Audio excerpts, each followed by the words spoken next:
Vamos a desarrollar el día de hoy la ilustración y nos metemos a las famosas revoluciones burguesas.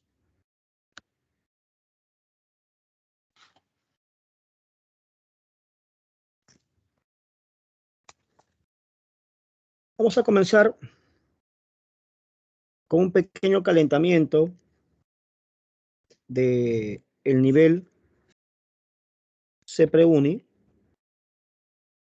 con respecto a ilustración.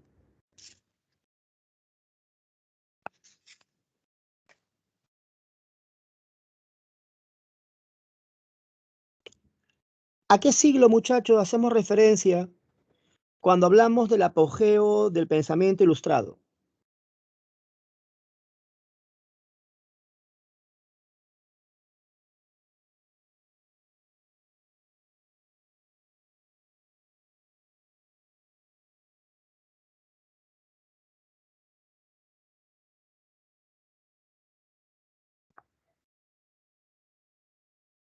El famoso siglo de las luces.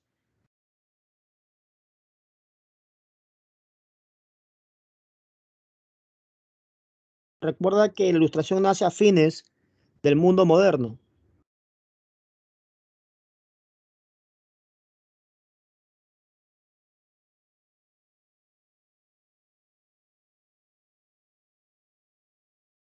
Gracias, muchachos. Estamos hablando a finales del siglo XVIII. Ya, ahí la ilustración alcanzó su máximo apogeo. Correcto, Junior. ¿Cuál sería un planteamiento de la ilustración en el plano político? No, un planteamiento de ilustración en el plano político.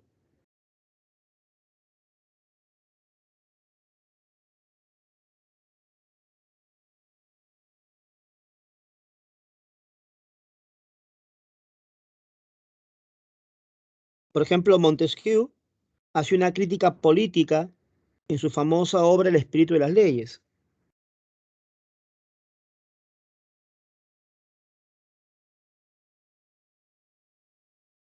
La separación de poderes, por tanto, una crítica a la forma de gobierno absolutista. Hay una crítica a la monarquía absoluta.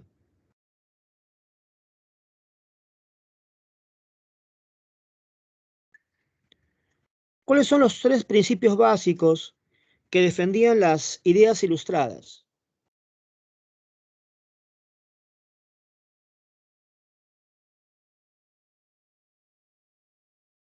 Una de ellas fue la libertad. Las otras dos,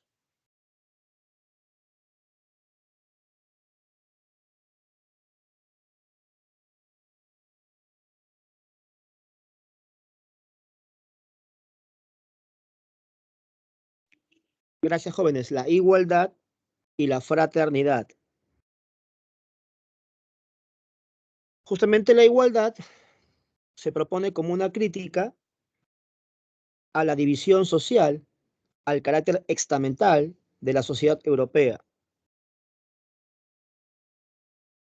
Además, los ilustrados planteaban un Estado laico. ¿A qué hace referencia, muchachos, un Estado laico? ¿Qué es un Estado laico?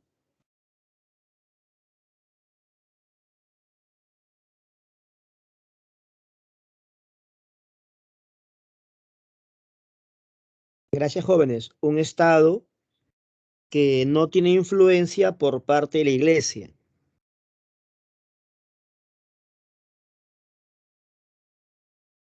Esa idea de libertad, los ilustrados lo van a llevar al plano económico. De ahí que surja pues la escuela fisiócrata y la escuela clásica. Esa igualdad social va a anular los privilegios de la aristocracia, de la nobleza.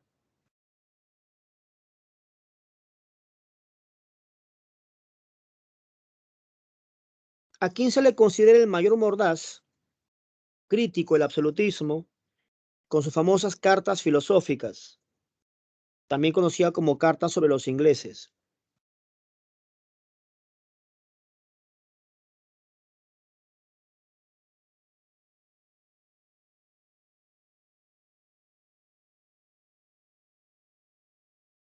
Eso fue pregunta examen de admisión San Marcos. Fue el gran Voltaire. Y la última pregunta examen de admisión San Marcos de este año, preguntaron por la teoría de la voluntad general, que es el otro nombre, ¿no?, de la soberanía popular. Esto está plasmado en la obra El contrato social, ¿de qué filósofo?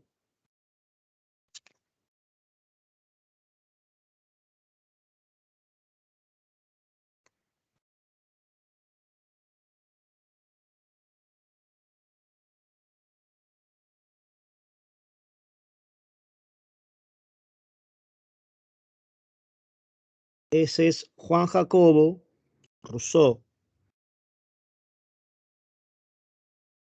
Toda esa información que se ha mencionado ahora se ha trabajado en el respectivo módulo básico, jóvenes. Dato adicional, información extra. En Francia se desarrolló la enciclopedia. ¿Quiénes fueron los líderes de ese movimiento conocido como la enciclopedia? Que era la recopilación del conocimiento humano ordenado en forma alfabética.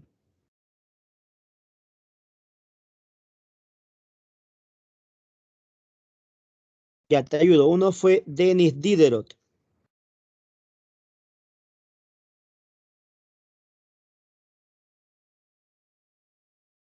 Gracias. El otro fue D'Alembert.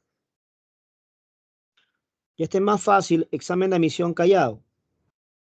¿Quién es el fundador del liberalismo económico? Autor de la obra La riqueza de las naciones en 1776. Ya, eso sí lo puedes responder fácilmente.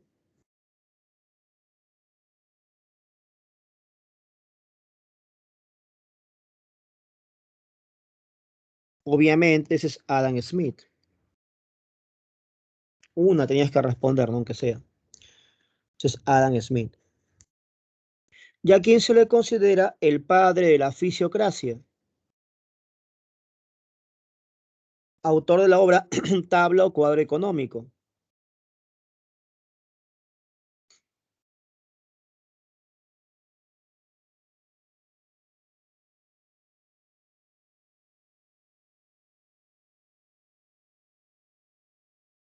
Ese es Francis Quesnay. Gracias, Jonathan. Ese es Francis Quesnay. Otro representante de la fisiocracia fue Turgot, que llegó a ser ministro del rey Luchito XVI, al que decapitarán durante la Revolución Francesa. Justamente las reformas de Turgot incomodaron pues la aristocracia y lo terminan destituyendo. En el siglo XVIII se van a desarrollar unas formas de gobierno que mezclan el absolutismo con la ilustración. Se llamó el famoso despotismo ilustrado. ¿En qué países se aplicó el despotismo ilustrado?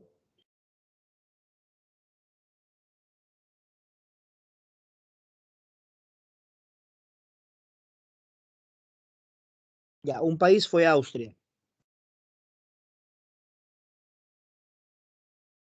otro fue Prusia, otro fue Rusia. Gracias, otro España.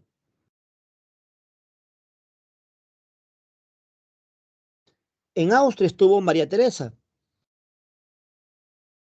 en Prusia Federico II,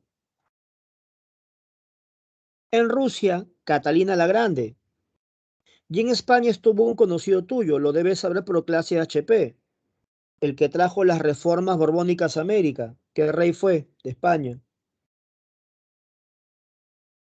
Lo has hecho en clases de HP.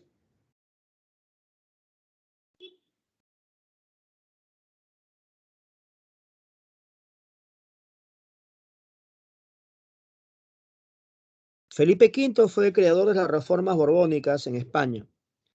¿Quién trajo acá las reformas borbónicas? Lo has visto tú en la expulsión de los jesuitas, por ejemplo.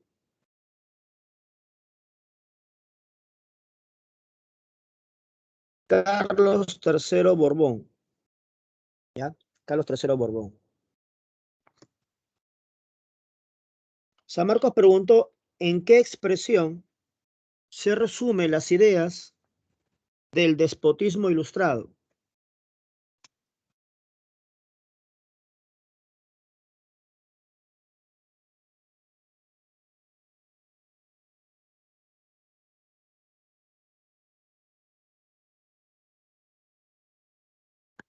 Todo para el pueblo, pero sin el pueblo.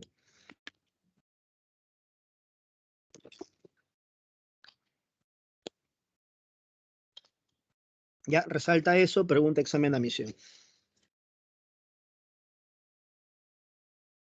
Ilustración, jóvenes, es un tema muy importante para comprender las revoluciones burguesas.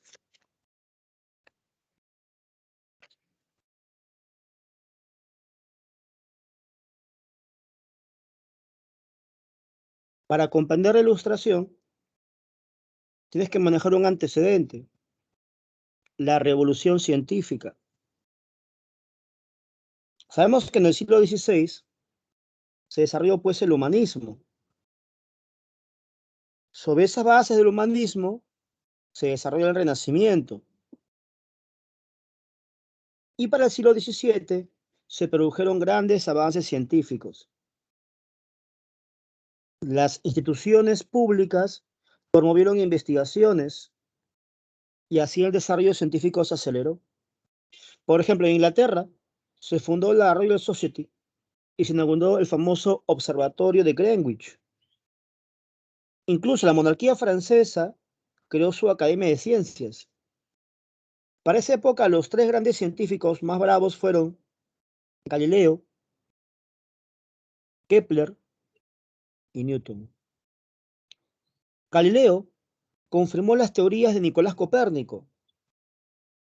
Nicolás Copérnico había elaborado una teoría conocida como el heliocentrismo, que desplazaba pues las concepciones geocéntricas medievales, ¿no? Que decía que la Tierra era el centro y todo giraba en torno a ella. El heliocentrismo propone que el Sol es el centro y la Tierra gira en torno al Sol. La Iglesia termina obligando a retractar a Galileo para salvar su vida. Kepler formuló las leyes que rigen las órbitas de los planetas. Incluso introdujo el lenguaje matemático en astronomía. Y bueno, a Newton todo lo conocemos, ¿no? ¿Qué es lo más famoso de Newton, jóvenes?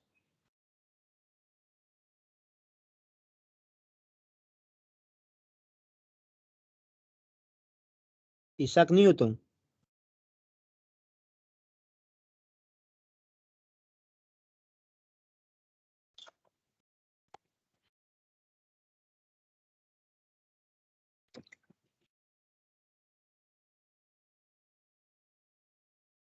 Bueno, me parece que o no se escucha mi pregunta o tu internet está muy lento y no me llegan tus respuestas. Porque creo que Newton sí es bastante conocido. La única respuesta que me ha llegado es la de Adam Smith. Y bueno, Jonathan, la de Francis Kesnay. Más no me ha llegado. Newton es famoso por la teoría de la gravitación universal, jóvenes.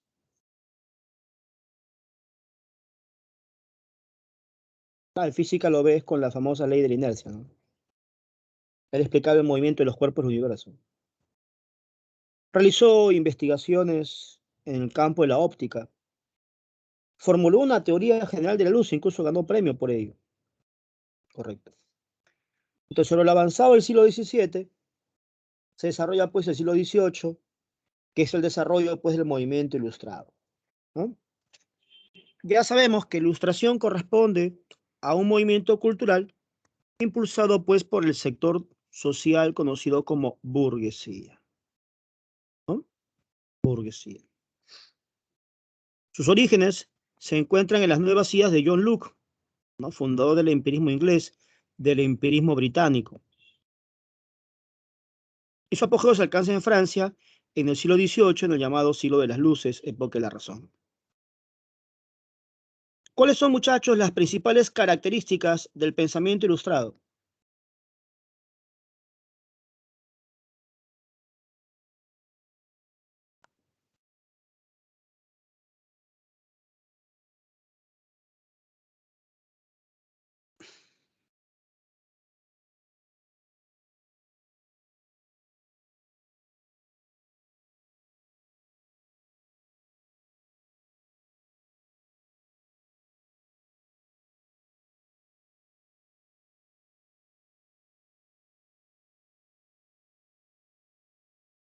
Correcto, Jonathan. La ilustración se basa en la razón. ¿Y cuáles serían otras características, además, pues, del uso de la razón? Claro, el tema, Brian, de la libertad y la igualdad son planteamientos de las ideas ilustradas. La pregunta era características, no propuestas.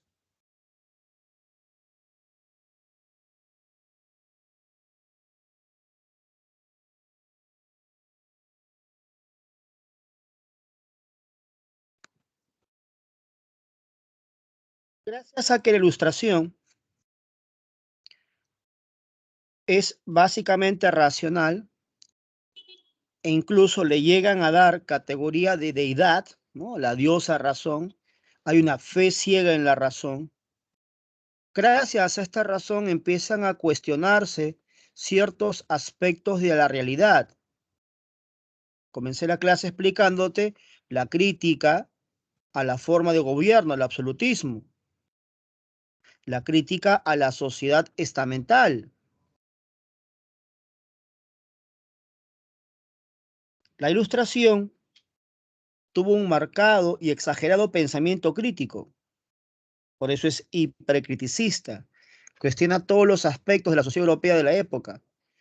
Cuestiona el intervencionismo proteccionista mercantilista, por eso tienes a un Adam Smith proponiendo libre comercio. Critica el pensamiento escolástico producto de la herencia medieval, por eso se basa en la razón.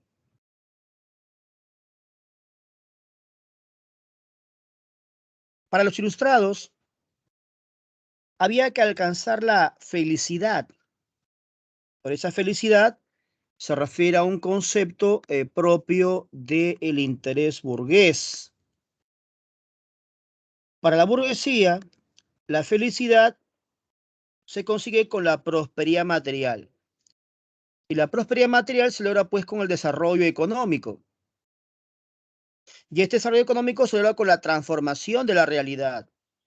Es por eso que para conseguir dicha felicidad se van a impulsar grandes revoluciones, como por ejemplo en el caso de Inglaterra, la revolución industrial, tema que te mandé a estudiar para hoy.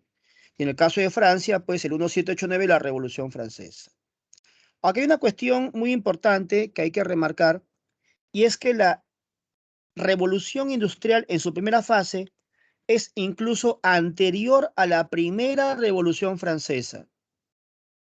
¿Cómo, profe? Me perdí.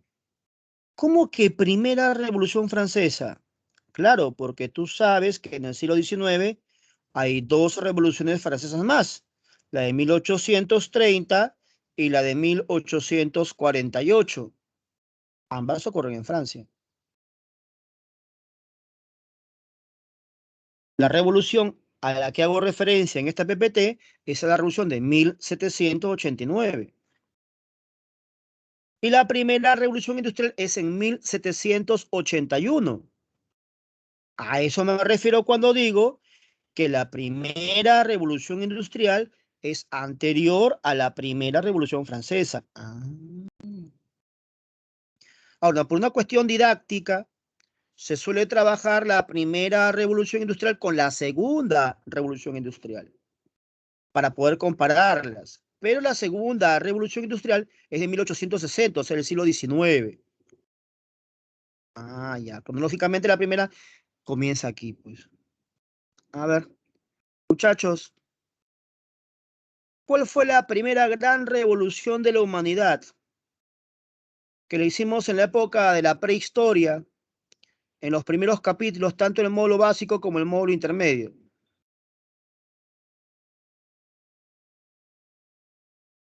Cuando el hombre dejó la caza, pesca, recolecta y empezó a hacer agricultura, ganadería.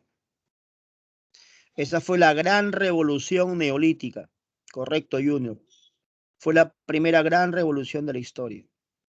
Se dice que la revolución industrial es la mayor de las revoluciones de la humanidad desde la revolución neolítica. Solamente que aquí estamos hablando pues de cambios en otro índole, ¿no? Desarrollo de la ciencia y la tecnología. Así es.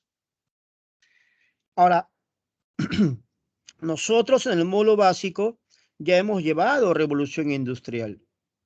Hay cuestiones básicas que usted no puede olvidar. cuestiones que han sido pregunta, examen, admisión, como por ejemplo el tema de las fuentes de energía. ¿Dónde encontramos el uso del vapor y carbón? ¿En la primera o segunda revolución industrial?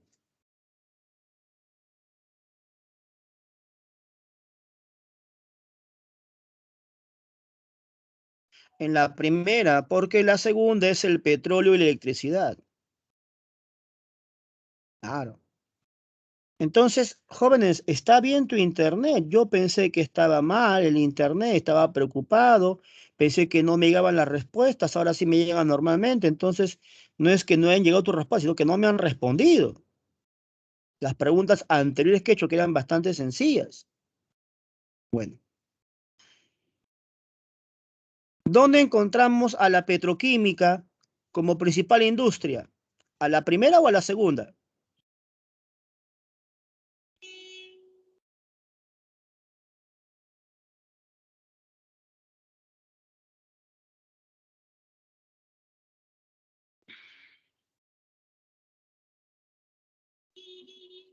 Si estamos diciendo que el vapor y carbón es de la primera revolución industrial y el petróleo y la electricidad de la segunda revolución industrial, es obvio que la industria petroquímica tendrá que ser de la segunda, pues, obvio.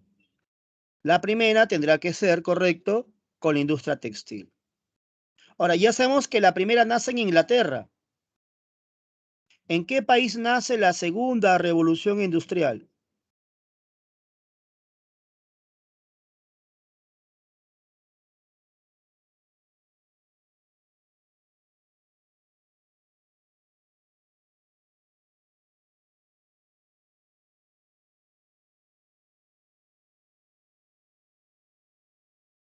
Hubo una guerra conocida como la Guerra de Secesión, conocida como la Guerra Civil Norteamericana, gracias Jonathan, donde el norte se impone al sur, Estados Unidos. Pero para eso primero hay que explicar la independencia de las 13 colonias, pues te das cuenta, todo es un proceso. Las 13 colonias se independizan de Inglaterra, luego viene la Guerra de Secesión y luego viene el desarrollo de la industria, pues. Ya. Muy bien.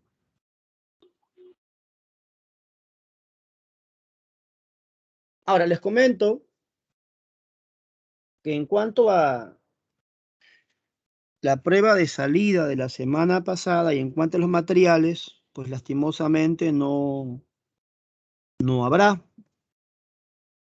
¿Por qué, profesor? Porque me sacaron 12,6 en era napoleónica, que fue menos del 15,0 de la Revolución Francesa, y en Revolución Liberal me sacaron 10,3. Ya,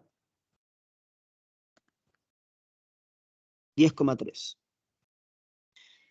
Ahora veremos si esas preguntas realmente eran complicadas o eran sencillas de responder.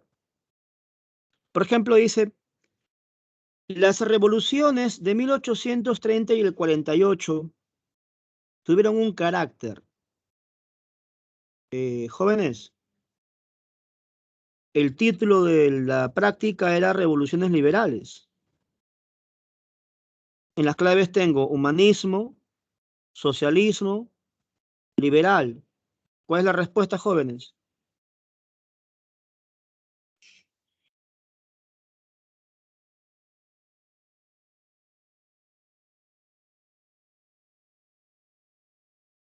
El humanismo no puede ser. Dos compañeros han marcado humanismo porque el humanismo es siglo XIV-XV. Y acá claramente la pregunta dice 1830, o sea, siglo XIX. El socialismo aún no lo hemos tocado como tema. Es consecuencia de la revolución industrial. Tres compañeros han marcado socialismo, vaya a saber por qué. La respuesta obviamente es liberal, simplemente es el título de la clase. El liberalismo está asociado con el nacionalismo y el liberalismo es impulsado por la burguesía. En la revolución de 1830 se derroca a Carlos X y te expliqué que subía al poder Luis Napoleón Bonaparte. Entonces, esta pregunta 2 sí tiene una pequeña trampita. La pregunta 1 tuvo un 79% de eficiencia. 23 de 29 marcaron bien. Fallaron 6. 8 han marcado la A, redacción de una nueva constitución, que es el distractor. 7 han marcado establecimiento de la Segunda República. Te pregunto, ¿el establecimiento de la Segunda República es para la Revolución del 30 o el 48?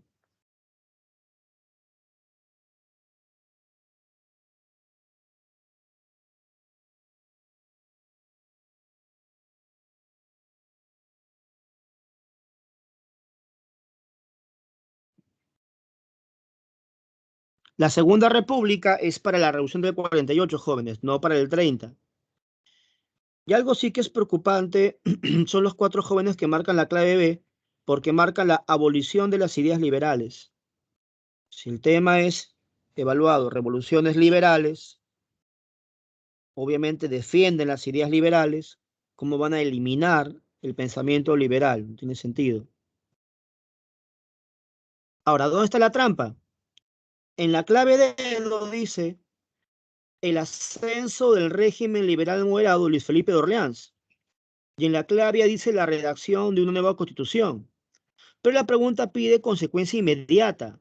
Primero es derrocado Carlos X, luego sube al poder Luis de Orleans y después se hace la constitución. Ah, ahí han caído 8 compañeros ahí, ¿no? Esta pregunta ha caído una pequeña trampilla ahí el postulante, ¿no? La respuesta entonces, ascenso del liberal moderado Luis Felipe de Orleans. Finalmente, la última pregunta, una pregunta que la respondió la mitad, 16 de 29, respondieron bien 16, fallaron 13. Dice, como consecuencia de la revolución del 48, A, Napoleón III es encarcelado. Napoleón III toma el poder después de disolver la Segunda República, y es el sobrino de Napoleón, ¿cómo va a ser encarcelado? Se proclama la Segunda República Francesa, que es la respuesta correcta, lo acabo de mencionar en la pregunta anterior. El Segundo Imperio Francés es un distractor porque es después de la Segunda República. Carlos X es derrocado después de la Revolución del 30, no del 48. ¿Ya? Entonces, 10,3. Para el día de hoy habrá que subir 10,3. No creo que sea complicado. Está bastante sencilla la pregunta de revolución industrial. Prácticamente con lo que hemos explicado sale todo. Estoy seguro que no tendrán problemas en subir su nota. Volviendo con lo nuestro, los ilustrados proponen impulsar la educación como medio de difusión de la cultura. Para los ilustrados, como te decía, hay una confianza ciega en la razón. La razón es considerada como fuente de conocimiento. Para los ilustrados, hay un amor por la naturaleza. Incluso las leyes de la naturaleza se van a interpretar. Esto lleva pues un espíritu crítico, por su carácter antidogmático. Se va a cuestionar a las instituciones que impedían el progreso. ¿Como cuál es, por ejemplo, profesor? La iglesia, pues. Por eso el Estado laico, pues. Hay una fe en el progreso, pregunta de examen admisión San Marcos. Por eso se ponía énfasis en la educación, como te lo venía diciendo. Hay un afán por aplicar los descubrimientos y aportes filosóficos, pero al hacerlo chocó con la resistencia de 2 órganos de poder. Uno, ya mencioné la Iglesia Católica, y 2, el Estado absolutista. Frente a la religión, ¿qué impusieron los ilustrados? Defienden una moral natural y califican de irracional muchas doctrinas cristianas. Las posturas fueron variando desde el ateísmo, que es la negación de la idea de Dios, hasta el deísmo, que es reducir el papel de Dios a un carácter regulador natural de las cosas. Por su parte, el absolutismo fue atacado por los ilustrados, ya que ellos buscaban una mayor participación política y defendían principios como la libertad y la igualdad, como hemos mencionado en Montesquieu, Rousseau y Voltaire.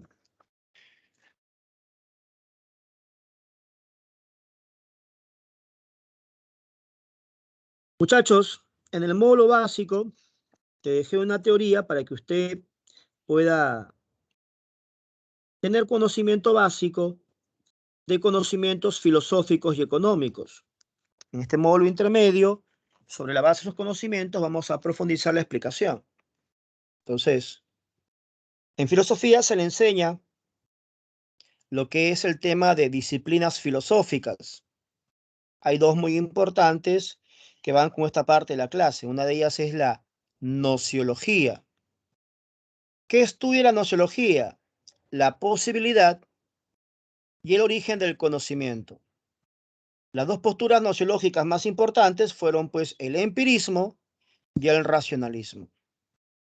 A ver, jóvenes, pregunta sencilla. ¿Qué es lo que propone el empirismo? ¿De dónde viene el empirismo? ¿Quién es el máximo líder de los empiristas? ¿Cómo se obtiene el conocimiento según el empirismo? Muchas gracias, Fabricio. El empirismo propone que el conocimiento se obtiene por la experiencia. Se puede conocer por medio de los sentidos. Su máximo representante fue John Locke, efectivamente.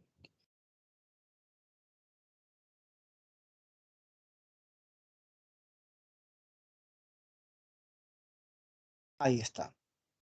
¿Ya? El empirismo propone que la experiencia es fuente de conocimiento. Por lo tanto, el empirismo propone que vas tú de lo particular a lo general. Entonces, si yo voy de lo particular a lo general, ¿de qué estamos hablando? ¿Estamos hablando de inducción o estamos hablando de deducción?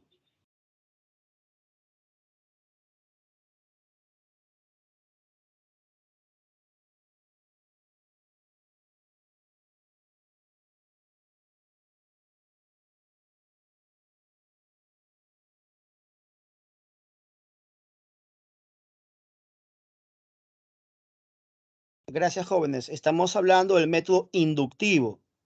Cuando tú partes de una experiencia particular y llegas a una conclusión general, eso se llama inducción. Lo inverso es partir de lo general a lo particular, eso es deducción. Su máximo representante, como usted lo mencionó, fue Locke, conocido como el papi de las nuevas ideas. Locke proponía que hay que limitar el poder del rey. Según Locke, existían ciertos derechos, ciertos principios en los cuales el rey no podía intervenir. Uno de ellos es, por ejemplo, la libertad del individuo. Es por esa razón que se le llama a Locke como el padre del liberalismo. Ahora, cuidado, porque hay liberalismo económico y hay liberalismo político. El padre del liberalismo económico, ese es, gracias, Smith. Del político, ese es Locke. En Inglaterra hubo una revolución conocida como la Revolución Gloriosa del 1688. Las ideas de Locke van a influenciar en dicho proceso revolucionario. Por eso sus ideas se van a reflejar en el documento que se firma el año siguiente, la Declaración de Derechos del 1689. La independencia de las 13 colonias forma parte del llamado ciclo de revoluciones burguesas que usan las ideas ilustradas, como causa ideológica.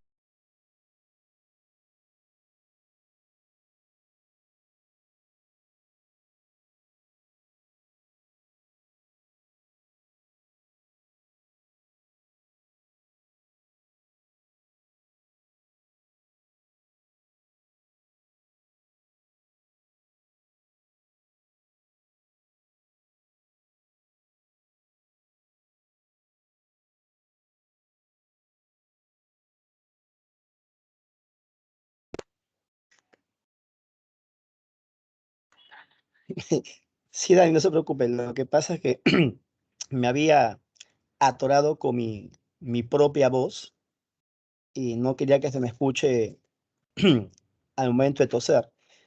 Por eso le puse un poquito de, de pausa al micro. Son gajes del oficio, mi estimada Dani.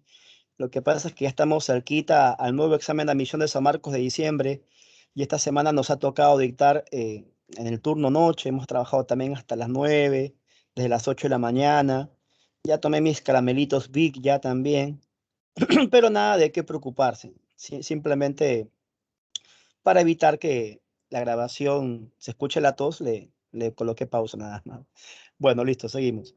Le decía entonces que el proceso de independencia de las 13 colonias, ¿ya? Em, usó pues las ideas ilustradas. Por lo tanto, se refleja el pensamiento de Luke en un documento conocido como la Declaración de Independencia de Estados Unidos. Documento que va a ser firmado pues por Thomas Jefferson, ¿no? El famoso 4 de julio de 1776. Ahora, una consultita. En el módulo básico, ustedes llevaron empirismo en filosofía, ¿cierto? Confirma.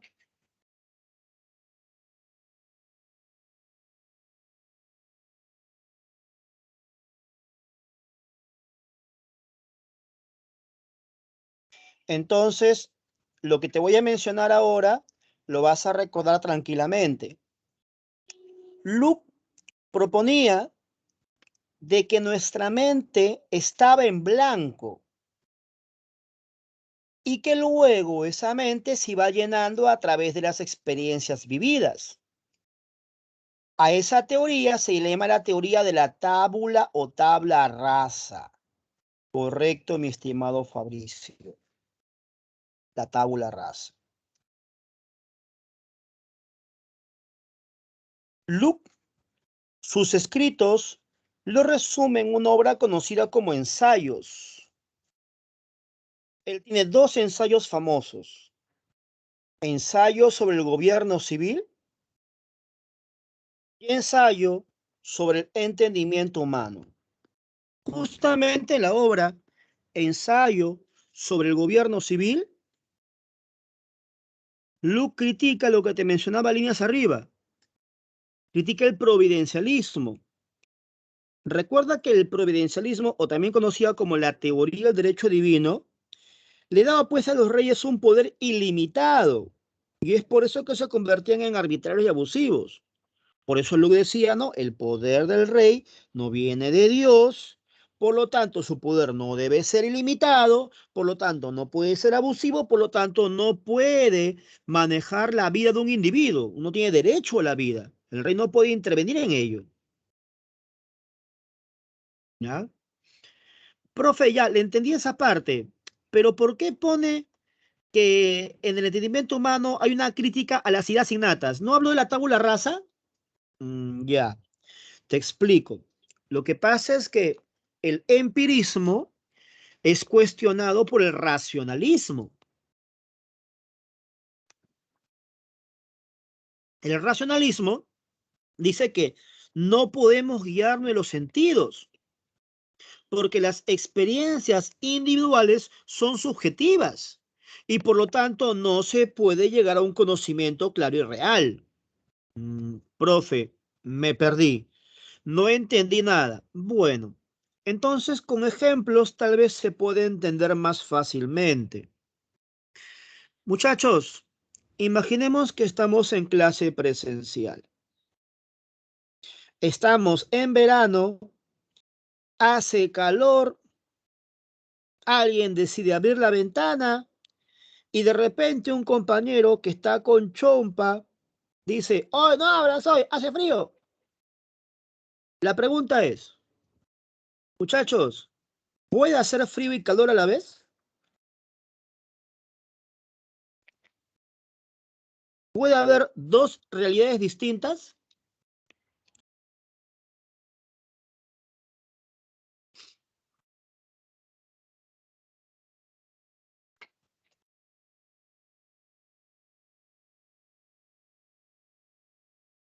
Gracias por tu colaboración. Hay una realidad, Pero lo que ha ocurrido es una percepción distinta de la realidad. Profesor, no entendí. Ok, otro ejemplo. Ahora cambiamos de estación. Estamos en invierno. Estás en invierno con tu jean, tu chompa, tu casaca, tu guante, y de repente pasa alguien al costado en short, sandalia, polo, cabello mojado, tomando gaseosa helada. Obviamente tú tienes frío y obviamente la otra persona no lo tiene. ¿Me entiendes? Los racionalistas dicen que cada persona va a tener una percepción de la realidad de acuerdo a sus sensaciones, gustos o preferencias. Por lo tanto, tratar de llegar al conocimiento por medio de las sensaciones nos lleva a un plano subjetivo. Por eso, por eso, Descartes propone que no hay que confiar en los sentidos. Descartes dice que nuestra mente ya está programada. Hay ideas en la cabeza que ya están programadas, que es totalmente diferente a lo que dice Luke, que nuestra mente está en blanco. Por eso, como Luke propone la tabula rasa en la obra que estamos mencionando, Ensayo sobre entendimiento humano, él hace una crítica a las ideas innatas. No está de acuerdo con la propuesta de Descartes que las ideas ya están preestablecidas en el cerebro. ¿Se entendió, jóvenes?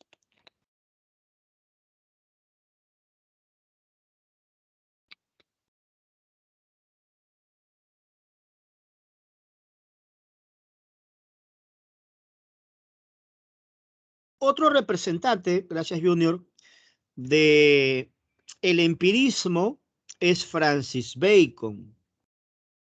Francis Bacon va a sentar las bases del desarrollo científico en 1620 con sobre el Novum Organon, que hacía referencia pues a una antigua obra de Aristóteles, el Organón. Como te expliqué líneas arriba, los empiristas usan la inducción, esa es la base de la experimentación. Y esto va a ser muy importante, un factor que explique la revolución tecnológica que más adelante permite el desarrollo de la primera revolución industrial. Recuerda que gracias a la revolución industrial van a aparecer las máquinas en el proceso productivo que abaratan los costes de producción, generando una mayor ganancia a la burguesía, favoreciendo el desarrollo del capitalismo industrial, pues, ¿no? Ahora hablemos del racionalismo. Ya una vez explicado el empirismo, ya esto es más sencillo. ¿Qué dicen los racionalistas, muchachos? ¿De dónde se obtiene el conocimiento? De la experiencia, obviamente que no, ellos rechazan eso. Justamente eso da nombre a su movimiento. El conocimiento se obtiene por medio de la razón, de ahí el nombre racionalismo. ¿Quién es su máximo representante?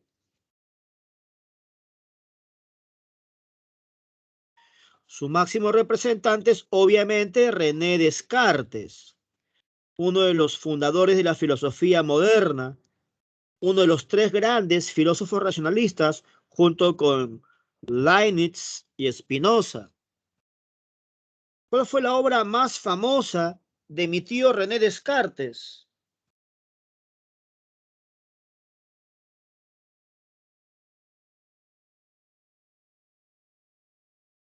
Fue pregunta de examen de admisión San Marcos.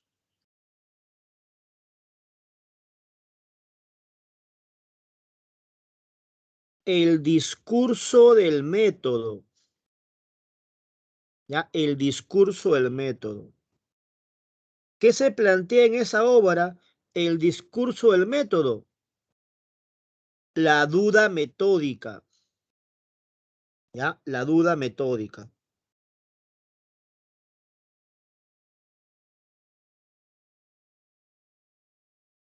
Está entonces lo que hemos explicado.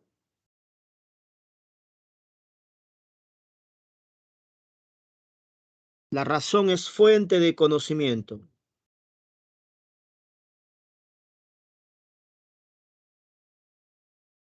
René Descartes, el padre del racionalismo.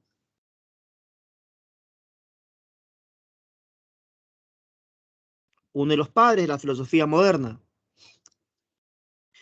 Su famosa obra, Discurso del Método, donde plantea el cogito ergo sum.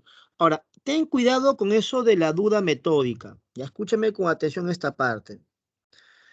Para Descartes es importante cuestionar, criticar, dudar del conocimiento. ¿Ya? Pero no una duda como las que se generan en la actualidad. En el pensamiento actual se cuestiona y critica todo, lo cual no está mal. El problema es que muchas veces se hace con un fin de negación y no una búsqueda de la verdadera realidad. Hasta incluso se cuestiona ideas que ya están sustentadas y fundamentadas ante la evidencia científica. Ahora, el avance de la ciencia justamente ha nacido de propuestas que luchen justamente contra ideas ya preestablecidas, lo cual eso permite la base del conocimiento. Y justamente es lo que propone Descartes, dudar de todo para llegar a una verdad superior. No la duda por dudar, no la negación por la negación. Te puedo poner un ejemplo claro, ¿no? Eh, el tema de la forma de la Tierra, por ejemplo.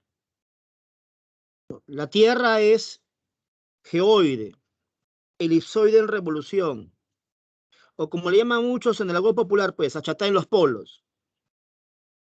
Pero hay gente que dice, ¿cómo sabes? No, porque los libros dicen, pero ¿tú has hecho el libro?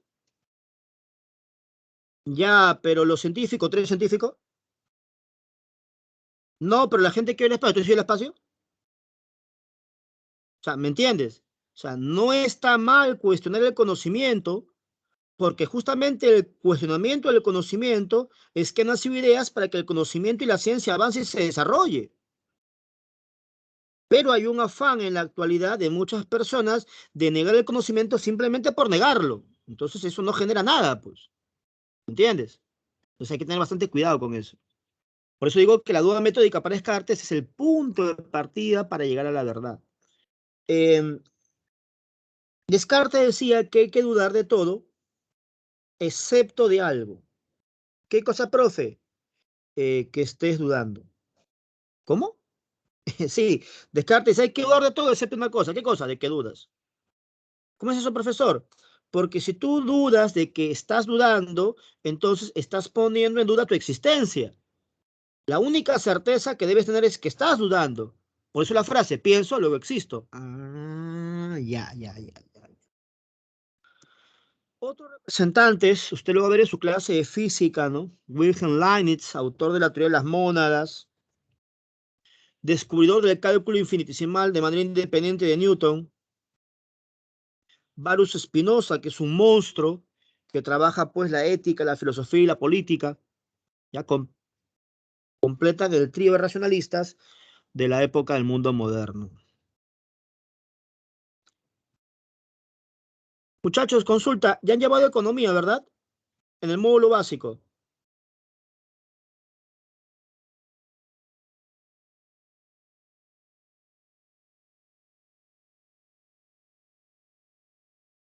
Entonces vamos a repasar algunas doctrinas económicas. Son dos escuelas importantes, la escuela fisiócrata y la escuela clásica. ¿Qué dice la escuela fisiócrata? La palabra fisio indica natural, kratos poder, gobierno. Entonces, la escuela fisiócrata lleva su nombre porque plantea un gobierno de la naturaleza. Es por eso que ellos proponen que la tierra es fuente de riqueza, por tanto la agricultura es una actividad económica muy importante bajo su concepción. Su máximo representante y fundador fue Francis Quesnay. San Marcos preguntó por la obra de Francis Quesnay. Ahí está, tabla económica. Al otro lado tenemos a Adam Smith, papu de la economía moderna, pregunta examen admisión Callao. Para él difiere de que la tierra sea fuente de riqueza. Para él el trabajo es fuente de riqueza. De ahí el nombre de su obra, Riqueza de las Naciones.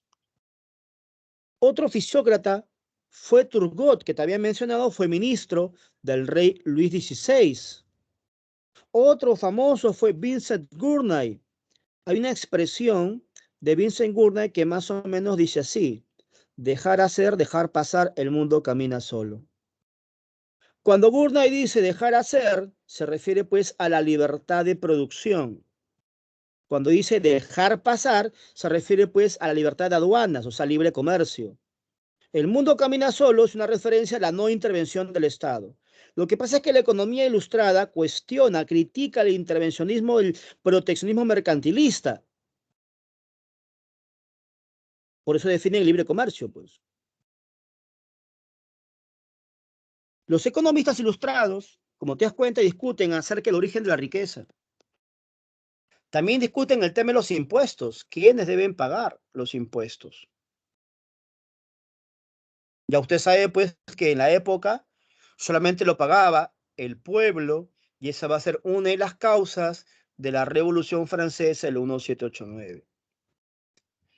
Los ingleses le ponían restricciones a las colonias en Norteamérica y esa va a ser una de las causas de la independencia de las 13 colonias. A ver, yo te pregunto y tú me respondes rápido, ¿ya? ¿Quién de esos tres, David Ricardo, Thomas Malthus o Say, propone la teoría de las ventajas comparativas? Eso fue pregunta, examen, admisión, Callao, perdón, San Marcos.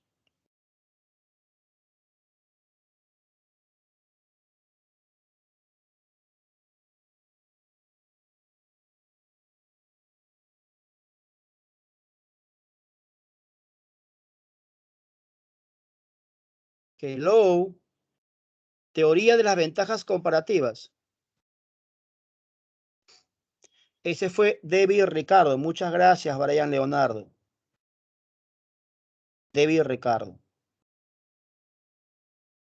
Te lo voy a explicar en bruto y luego te voy a poner ejemplo. De una u otra manera deberías entender a David Ricardo. Ahí te va en bruto. O sea, pesado, en teoría me refiero. ¿Ya? David Ricardo dice que un Estado no puede entrar en competencia con otro si quiere meterse en un rubro en el cual su disponibilidad de recursos no le va a permitir competir. David Ricardo propone una especialización en cuanto a la productividad de un Estado. Profe, colapsé. No entendí absolutamente nada de David Ricardo. A ver, con el ejemplo tal vez sea mucho mejor. Al sur tenemos un país vecinito, muy querido por nosotros, el frateno, vecino, hermano, amiguis, Pienki Friends. ¿De quién estamos hablando, jóvenes?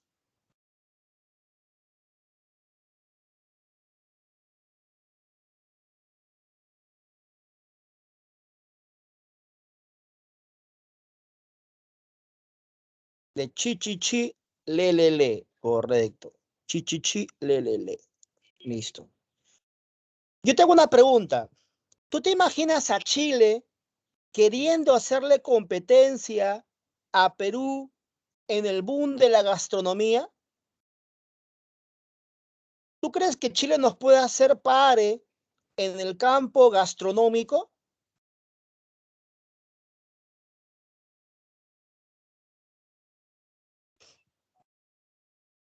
Difícilmente, ¿verdad?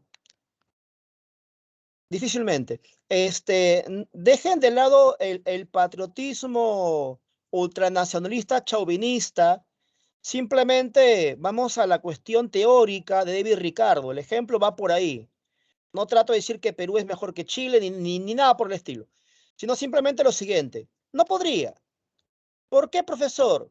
Porque Chile es una tripita en Sudamérica desértica y no tiene pues la biodiversidad de recursos, climas y productos que tiene el Perú.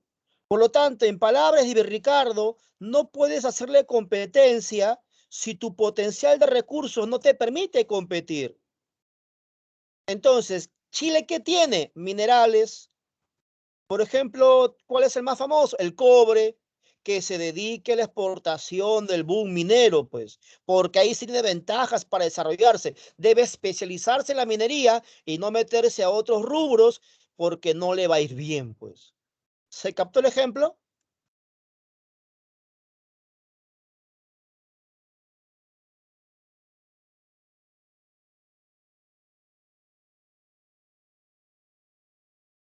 Listo.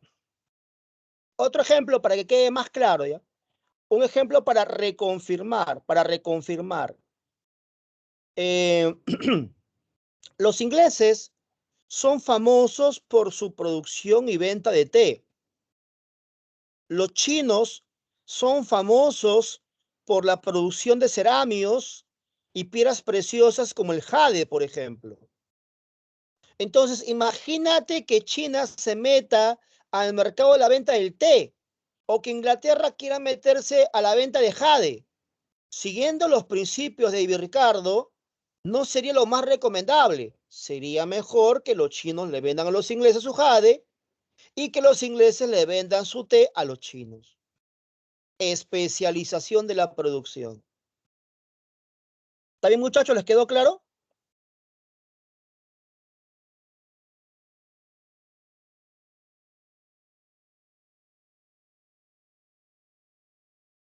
Ahora, ojo que estamos hablando de un principio económico del siglo XVIII.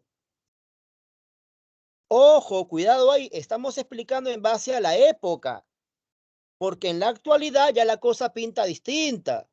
Para el siglo XXI, más bien lo que buscan los países es la diversificación de la producción para tener mayores fuentes de ingreso y darle valor agregado a sus productos. Ya, esa es otra visión económica, pues es otra realidad y es otra época del capitalismo, pues. Y eso lo va a hacer más adelante ya en economía.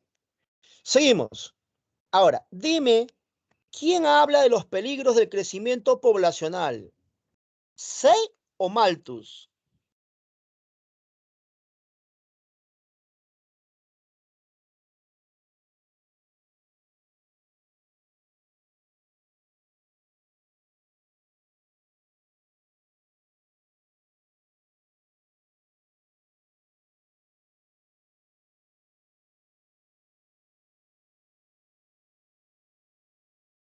Hello.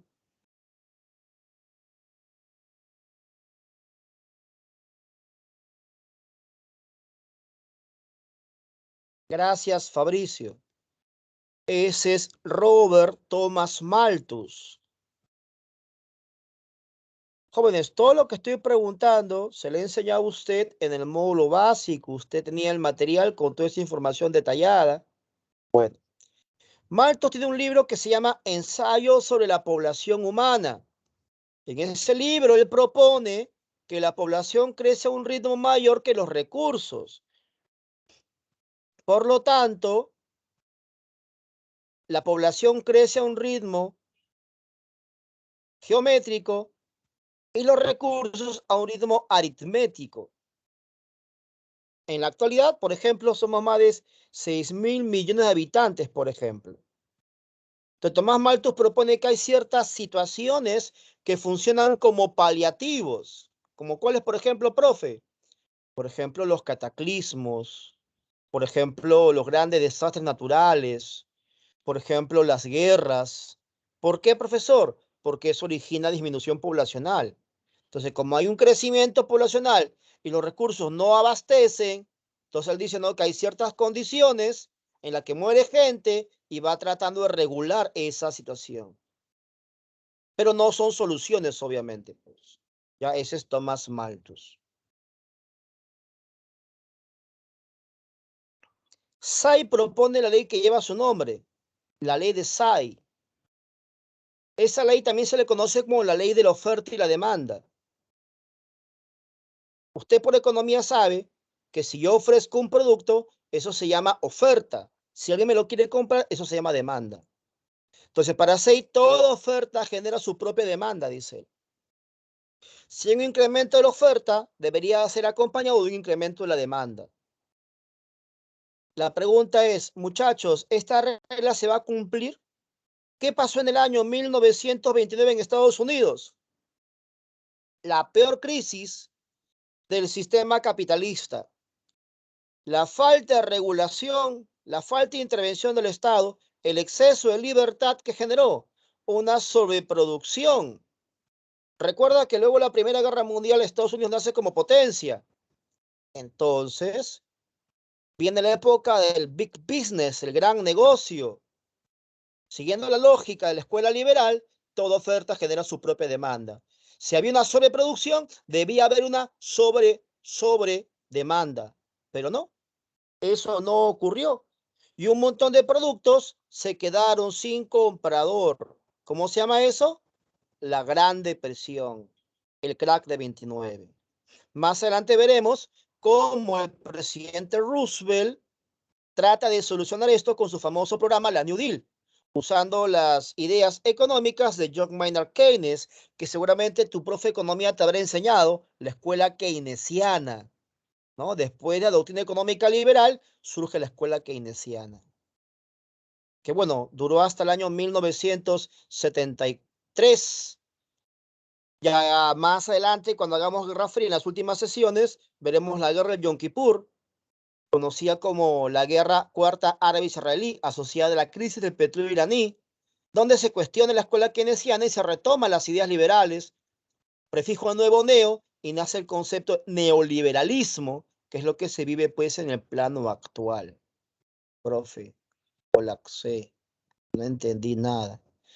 Bueno, por ahora tú solamente quédate con 6, ley de oferta y la demanda nada más. Lo del crack de 29 es un tema que veremos ahora en el módulo intermedio, al igual que la crisis iraní del 73, que lo veremos en la última sesión de clase.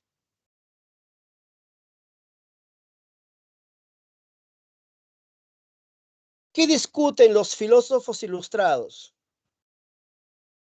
La libertad del individuo. ¿El hombre debe ser o no debe ser libre? Se discute el origen del poder. ¿De dónde viene el poder? ¿De Dios? ¿Del pueblo? Las formas de gobierno. ¿Qué es mejor? ¿Una monarquía? ¿Qué tipo de monarquía? ¿Una república? ¿Qué tipo de república? Eso discuten los filósofos ilustrados. Charles de Secondat, nombre original de Barón de la Montesquieu, proponía una monarquía limitada. A eso se le llama monarquía constitucional. El rey debe firmar un documento denominado Constitución, donde están plasmados los derechos del individuo y así limitar las funciones del rey. Francia tendrá su primera constitución en 1791. Los norteamericanos tendrán su primera constitución en 1787, unos añitos antes que Francia. Por eso, pregunta examen de la UNI, primera consti que aplica separación de poderes, que es la propuesta de Montesquieu, la de Estados Unidos. Pregunta examen de admisión. En su obra Cartas Persas, él hace una crítica a las costumbres y a la moral de la época. Famosa fue El espíritu y las leyes, donde plantea la separación de poderes del Estado, con una clara crítica abierta al absolutismo. Pregunta ofensiva, jóvenes, ¿cuáles son los 3 poderes del Estado? Ajá, yo creo que eso sí me puedo responder, ¿no? Ya, muy bien, excelente. Se llena de notificaciones mi bandeja con tus respuestas. El Ejecutivo, 1. El Legislativo, 2. Y el Judicial, 3. Ahí te va la pregunta. ¿Cuál de estos 3 es el más importante para mi amigo Montesquieu? ¿El Ejecutivo, el Legislativo o el Judicial?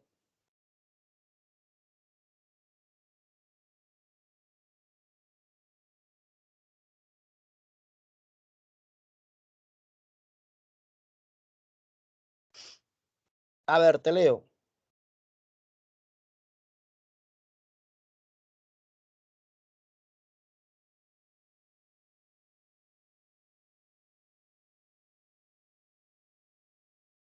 De esos 3, según Montesquieu, ¿cuál es el más importante? ¿Ejecutivo, legislativo o judicial?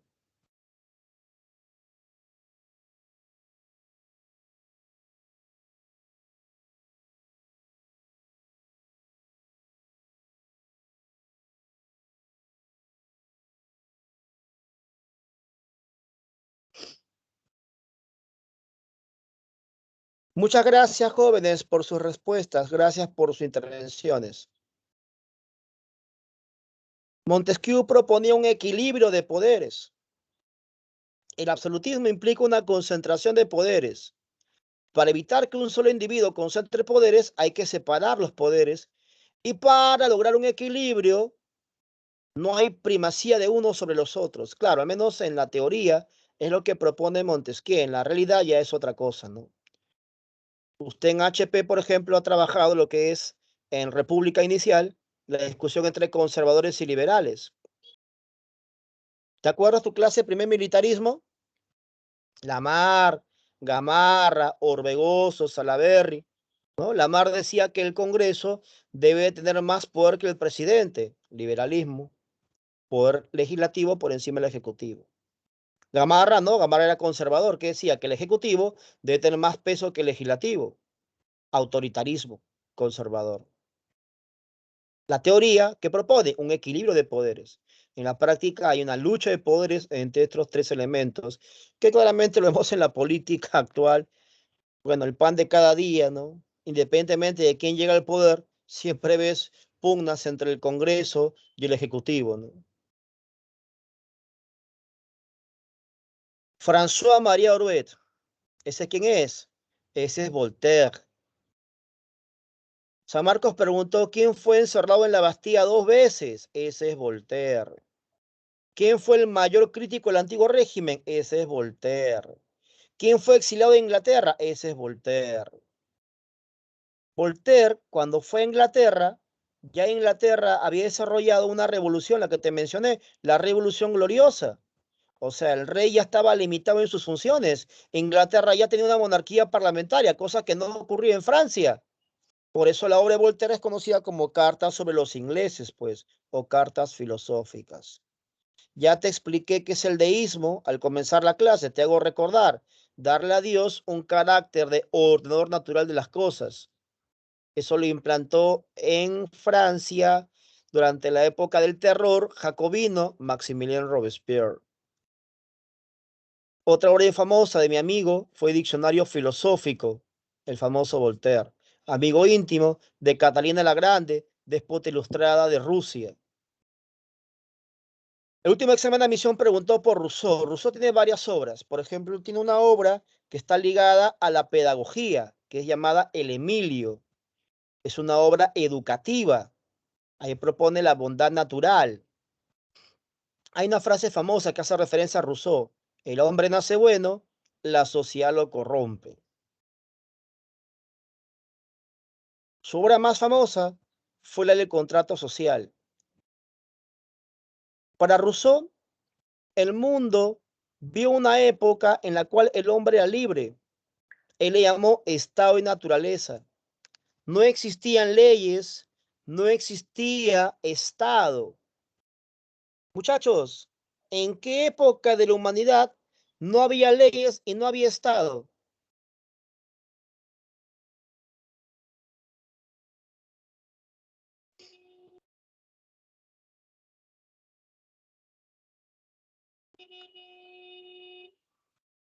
Gracias, jóvenes, durante la prehistoria, en la época del Paleolítico. Así es, Junior. Entonces, Rousseau dice que el Estado surgió a partir de un convenio donde las propias personas renuncian a un bien preciado. ¿Cuál? La libertad. ¿A cambio de qué? De que el gobernante, que es otro ser humano, les dé bienestar a los gobernados. Por eso el tema del contrato social. Esto rompe con la idea del providencialismo. En el siglo XVII, cuando el absolutismo llegó a su máximo apogeo, filósofos como Thomas Hobbes, autor de la obra El Leviatán, decía que el hombre es el peor enemigo del hombre. La única manera de lograr la unidad y el bienestar colectivo es quitándole la libertad al individuo. Si cada persona es libre y hace lo que le venga en gana, eso sería un caos. Así defiende la monarquía como forma de gobierno. Bossuet, para que el rey no tenga problemas con las decisiones que pueda tomar, propone que su poder es enviado a una fuerza superior, Dios.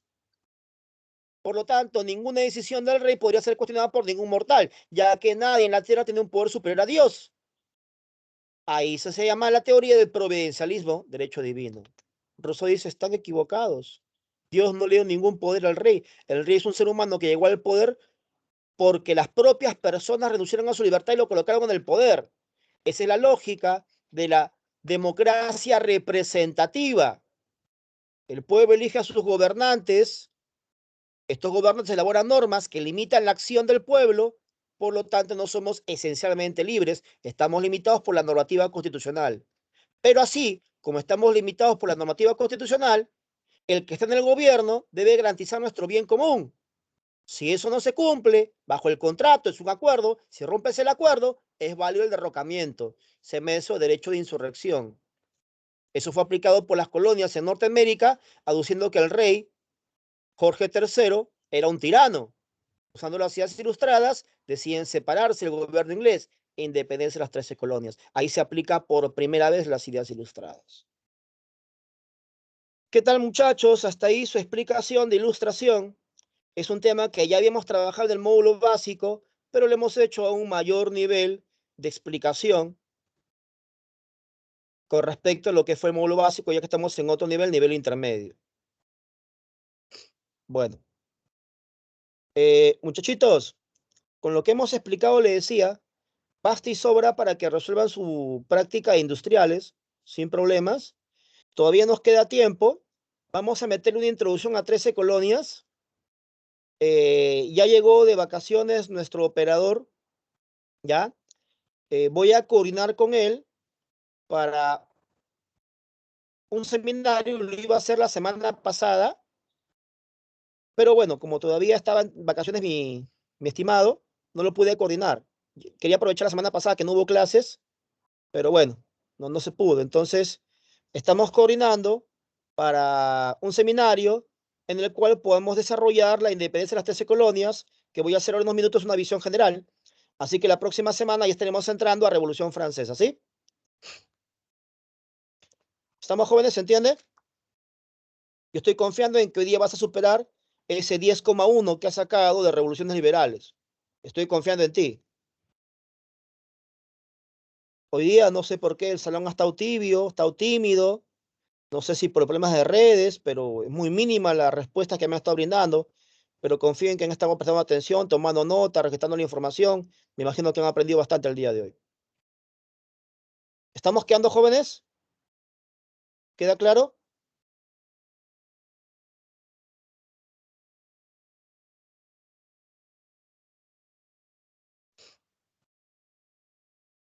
La próxima semana me estudian Primera Guerra Mundial.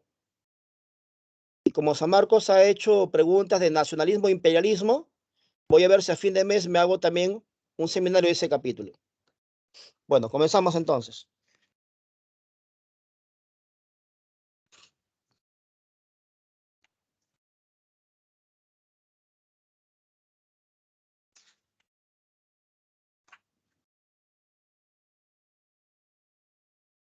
Primera pregunta, muchachos. ¿De qué estado se liberan las 13 colonias de Norteamérica? ¿De qué monarquía se liberan los colonos de Norteamérica? Gracias, Fabricio. Se liberan de Inglaterra, ¿no? La independencia de las 13 colonias fue un conflicto liderado por la burguesía colonial de Norteamérica entre 1774 y 1783. Su objetivo era liberarse, pues, política y económicamente del dominio británico. ¿Cuántas son las colonias que se establecen en Norteamérica y se independizan de Inglaterra?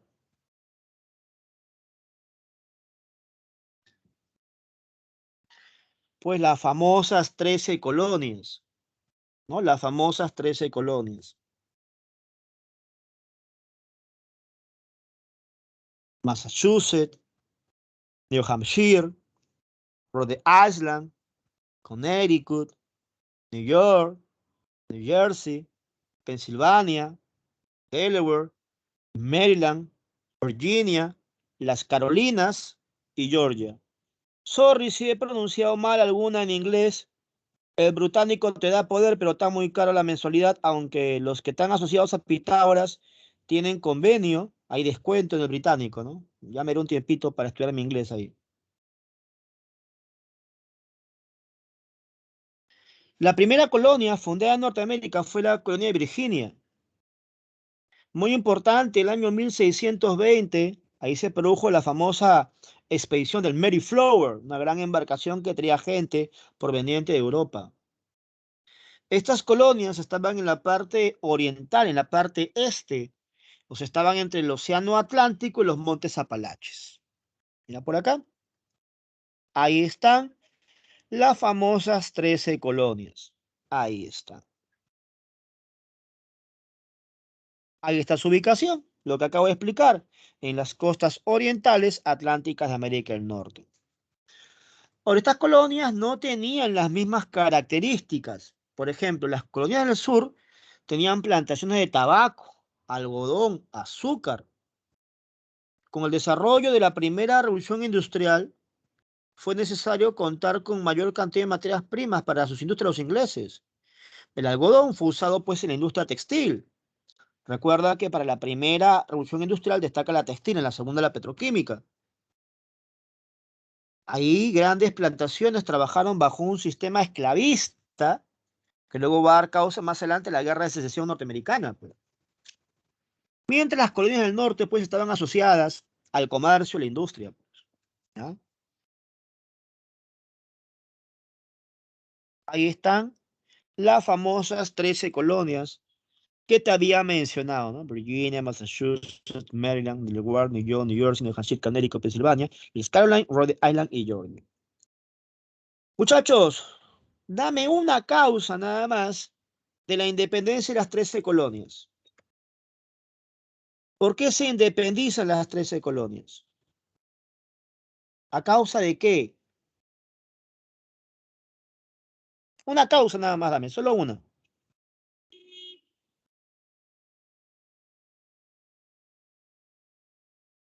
1 hora y media hemos hablado de eso, muchachos. La ilustración, pues jóvenes. La influencia de las ideas provenientes de la ilustración. Los colonos van a adoptar esas ideas para oponerse a las disposiciones inglesas y justificar su lucha. Entre los principales pensadores ilustrados tenemos a Benjamin Franklin, Thomas Jefferson, Thomas Paine. Thomas Paine, autor de la obra del libro El sentido común. Muy bien, Fabricio, el tema de los impuestos. Pero le agregas algo más. Muchachos, Inglaterra es una monarquía parlamentaria. Los impuestos se elaboran en el Parlamento. ¿Los colonos tenían acceso al Parlamento? ¿Participaban los colonos en la creación de los impuestos que ha mencionado Fabricio? No, eso fue pregunta de examen de admisión. La falta de representantes en el Parlamento inglés, no lo olvides. ¿Ya? La falta de representantes en el Parlamento inglés.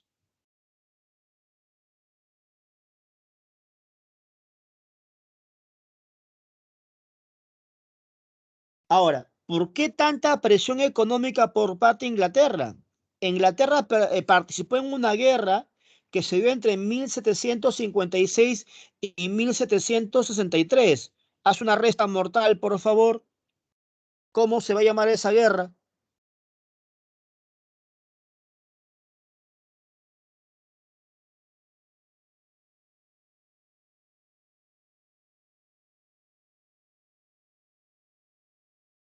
Jóvenes, 1763 menos 1756. No es difícil.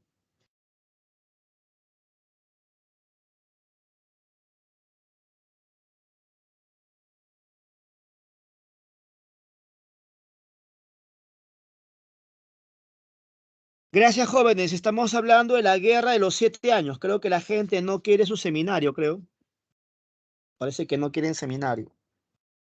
En esa guerra, con apoyo británico, Con el apoyo de los colonos, los ingleses vencen a Francia y se adjudican los territorios al oeste de los Montes Apalaches. Pero se les prohibió comprar azúcar a las colonias francesas del Caribe. Fue una ley en 1764. Se establecen impuestos a la importación de textiles, café, índigo, vino y otros productos. Se les prohíbe la emisión de billetes fiscales. Se crean impuestos a las publicaciones, documentos legales. A eso se le conoce como las leyes intolerables. El famoso Tea Act, el impuesto al té. El Sugar Act, el impuesto al azúcar. El Stamp Act, el impuesto al timbre. Los colonos se disfrazan de indios y arrojan un cargamento de té al mar. Muchachos, ¿cómo se conoció ese evento famoso ocurrido el 16 de diciembre de 1773? Te ayudo, es conocido como el motín de...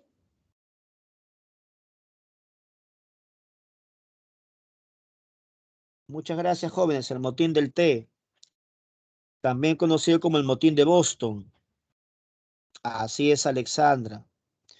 Un grupo de colonos vestidos de indios arrojaron el cargamento inglés del té en el puerto de Boston, en protesta por el impuesto a ese producto y a las libertades que gozaban los ingleses.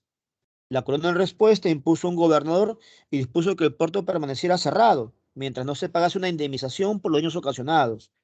En respuesta, los colonos van a reunirse en dos congresos, los famosos Congresos de Filadelfia. En el famoso primer Congreso Continental se va a seguir reconociendo al rey Jorge III como autoridad, pero cierran el comercio con los ingleses. Y en el segundo Congreso nombran a Washington jefe de las milicias. Y el 4 de julio se firma pues la Declaración de Independencia. Entre las principales acciones militares tienes la batalla de Saratoga, pero la más importante, muchachos, la de 1781, ¿cómo se llamó? La batalla que sella la independencia de las 13 colonias.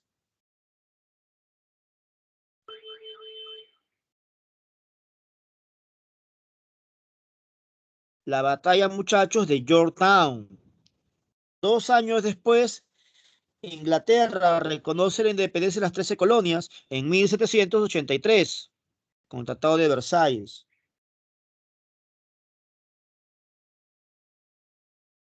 Inglaterra le entregó todo el territorio oeste entre los montes Apalaches y el río Mississippi a los colonos.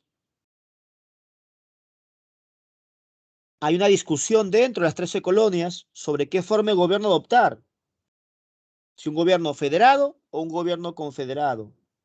En 1787 se adopta un gobierno confederado y ahí se elabora la primera Constitución de Estados Unidos. Para el siglo XIX desarrolla Estados Unidos el famoso Destino Manifiesto.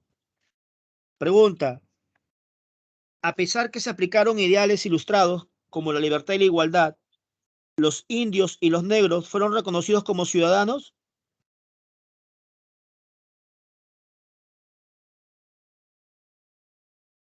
Obviamente que no.